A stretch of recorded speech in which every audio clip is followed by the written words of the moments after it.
आज जो रेमेडी मैं आपके साथ शेयर कर रही हूँ वो है हेयर केराटिन मास्क की। जी हाँ, जिन लोगों ने अपने बालों पर फुल डाई करवाया हो, फुल स्टिचिंग करवाई हो या फुल केराटिन मास्क अप्लाई करवाया हो, जिसके बाद उनके बाल गिरना शुरू हो गए हों, झड़ना शुरू हो गए हों, बेरौनक हो गए हों, बालों में से शाइन ख़त्म हो गई हो, बाल पतले हो गए हों, तो ये मास्क उन बालों के लिए बहुत बेस्ट है। जब ये मास्क आप अपने हेयर पे अप्लाई करेंगे तो आपको कोई और ट्रीटमेंट करवाने की ज़रूरत नहीं पड़ेगी। इसके इतने बेस्ट रिजल्ट हैं कि इसको यूज़ करने के बाद आपके नेचुरल बाल स्ट्रेट हो जाएंगे और कोई ऐसा ट्रीटमेंट नहीं करवाना पड़ेगा जिसके कोई साइड इफ़ेक्ट हो। ये रेमेडी यानी ये मास्क लगाने के सिर्फ आपको बेनिफिट ही मिलेंगे, इसका कोई साइड इफ़ेक्ट नहीं है। आपको पता है कि होम रेमेडीज़ हमेशा फ़ायदा ही देती है, उसका कोई नुकसान नहीं होता। जब आप अपने डैमेज हेयर पे ये रेमेडी यूज़ करेंगे तो कमेंट्स में आके मुझे ज़रूर बताएंगे कि आपको इसका रिज़ल्ट कैसा मिला। तो इसको बनाना स्टार्ट करते हैं। आपसे गुजारिश है कि अगर आप मेरे चैनल पे नए हैं तो प्लीज़ चैनल को सब्सक्राइब कर लें और बेल आइकन को प्रेस कर लें। आधा कप मैंने बॉयल चावल लिए हैं। आप इसमें रात के बचे हुए सादे रात के चावल भी यूज़ कर सकते हैं। अगर ना हो जो दिन में बनाए हैं वो भी ले सकते हैं, मगर आपने चावल बॉयल ही लेने हैं। आधा कप बॉयल चावल में मैं 1 चम्मच एलोवेरा जेल शामिल करूंगी। आपको पता है एलोवेरा जेल हमारी हेयर के लिए कितने बेनिफिट्स होते हैं। इससे हमारे बालों की ग्रोथ भी अच्छी होती है, बालों को शाइन भी देता है, बालों को बढ़ने में मदद करता है, जो बाल गिर रहे हों, पतले हो गए उनको रोकता है। तो 1 चम्मच मैंने इसमें ये शामिल किया है। जो ही चीज़ें इस रेमेडी में चाहेंगी वो आपके किचन से ही आपको मिल जाएंगी। और इसमें एक ऐसा हेयर ऑयल शामिल करूंगी जिसको यकीनन आपको इसके बेनिफिट पता होंगे, और जब ये इस रेमेडीज़ में हम यूज़ करेंगे तो उसके बेनिफिट्स और बढ़ जाएंगे। तो अब 1 चम्मच मैंने इसमें एलोवेरा जेल शामिल कर दिया है, क्योंकि हमें इसका पेस्ट तैयार करना है, क्योंकि हमें हेयर मास्क बनाना है। ये मास्क लगाने के बाद आप इसके बाद कोई भी अपने बालों पे एप्लीकेशन नहीं करेंगे, क्योंकि इसके इतने बेस्ट बेनिफिट्स हैं। इसके आप जब रेगुलर इसको अपने हेयर पे अप्लाई करते जाएंगे तो आपके बाल स्ट्रेट होंगे, ग्रो करेंगे, शाइन करेंगे। अब इसमें थर्ड जो गिर जाएगा वो है कॉफ़ी। कॉफ़ी आप इसके बीन्स में लेके इसको ड्राई करके पीस सकते हैं। वैसे जो भी आपको कंफर्टेबल लगे, आपने साशे यूज़ कर लेना है। वैसे मैं साशे की यूज़ कर रही हूँ, उसमें हाफ चम्मच कॉफ़ी जाएगी।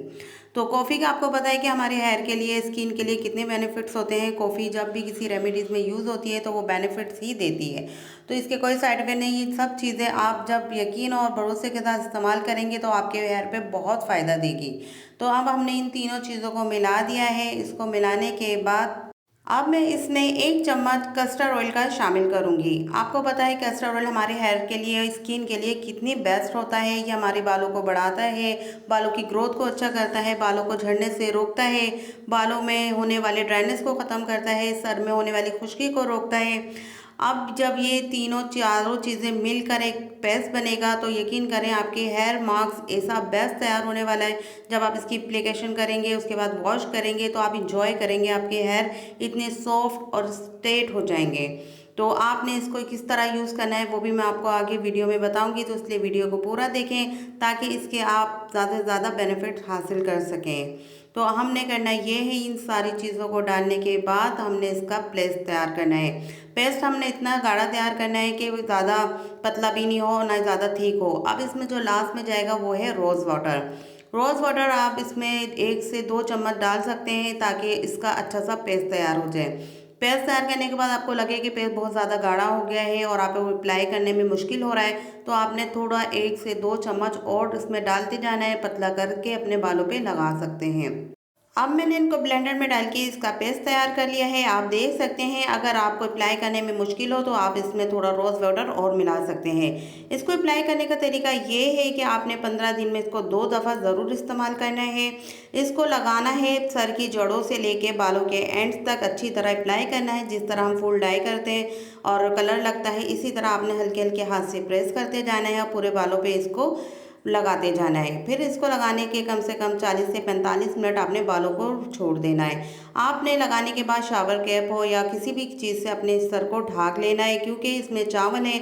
सो ड्राई होने के बाद चावल बालों को ड्राई कर देगा, कड़क कर देगा, जो बालों को अच्छा नहीं लगता और उसको वॉश करने में आपको थोड़ी परेशानी होगी। इसलिए आपने शावर कैप पहन लेना है, जिससे इसका अच्छा बेहतरीन रिजल्ट आपको मिल सके। तो ये ऐसा मास्क है, इसको सिर्फ बड़ों के साथ साथ बच्चे भी लगा सकते हैं। जी हाँ, ये मास्क आप बड़ों के साथ साथ बच्चों के सर पे भी अप्लाई कर सकते हैं। जिनके बच्चों के बाल ड्राई हो रहे हो, फ्रीजी हेयर हो या डैमेज हेयर हो, इन पे आप अप्लाई कर सकते हैं। और अगर आप चाहते हैं कि आप अपने बालों पे कोई केमिकल यूज़ ना करें और उसके बिना ही आपके बाल स्ट्रेट और केराटिन जैसा लुक दें, तो आपने ये मास्क लाजमी हफ्ते में 2 बार अप्लाई करना है। अगर आप हफ्ते में 2 बार नहीं कर सकते तो 15 दिन में तो लाजमी करें, यानी हफ्ते में 1 बार तो 15 दिन में 2 बार हो जाएंगे। तो इसकी एप्लीकेशन आप करते रहें, जिससे आपके बालों में से ड्राइनेस खत्म हो जाएगी, थिकनेस बढ़ेगी और बाल ग्रो होंगे, बाल शाइन करेंगे और सबसे ज़्यादा बाल स्ट्रेट होंगे, जिसकी वजह से ना ही आपको कोई एलिगेंट आइटम यूज़ करने की ज़रूरत है, ना केमिकल डाई लगाने की ज़रूरत है, ना केमिकल बालों पे अप्लाई करने की ज़रूरत है। ये ऐसा बेस्ट हेयर मास्क है जो आप अपने बजट में रहते हुए इसको अप्लाई कर सकते हैं, इससे फ़ायदा हासिल कर सकते हैं, इससे आप अपने पैसे भी बचा सकते हैं और वक्त भी, क्योंकि बालों का डैमेज है केमिकल्स चीज़ों को ख़राब करती है। मगर यकीन करें कि नेचुरल चीज़ें जब भी आप अप्लाई करते हैं वो फ़ायदा ही देती हैं। तो नेचुरल चीज़ों के फ़ायदे होते हैं, वो वक्ती तौर साथ रहते हैं, मगर केमिकल चीज़ें वक्ती तौर फ़ायदा तो देती हैं, बाद में उनके साइड इफ़ेक्ट जो हमारे हेयर को नुकसान पहुंचाते हैं। तो आज की वीडियो अच्छी लगी तो शेयर ज़रूर करिएगा। मिलते हैं आपसे नेक्स्ट वीडियो में।